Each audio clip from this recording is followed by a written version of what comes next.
Next we'll be assessing the humero-radial joint. So remember, our assessments can then turn into our interventions. My patient is supine, and I placed a towel roll along the distal part of the humerus for additional support for the humerus.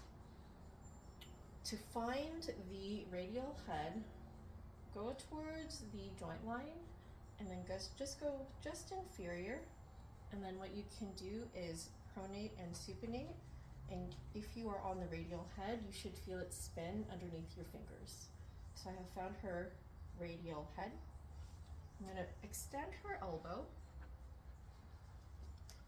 And then maybe just outside. What my right hand is doing is just posterior to the ulna to provide additional support and stability. Radial head, I'm going to be using a lumbrical grip. My hypothenar is along the radial head. I'm going to do a lumbrical grip just to get some of the soft tissue out of the way.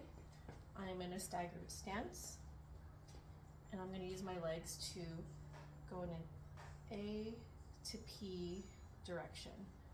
Take up the slack, find R1, R2, R1, R2. And then along the way, you are monitoring for any symptoms. Do you have any symptoms? Yes. Okay. So if symptoms are reproduced, then we just take note of that and consider that for an intervention. So this will improve elbow extension and pronation. Now, what does this look like without her arm? So I'm in a staggered stance.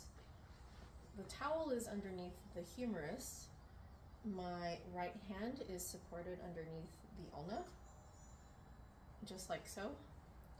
I'm taking up the tissue slack of the forearm, and I'm driving down with my legs, finding R1, R2, R1, R2.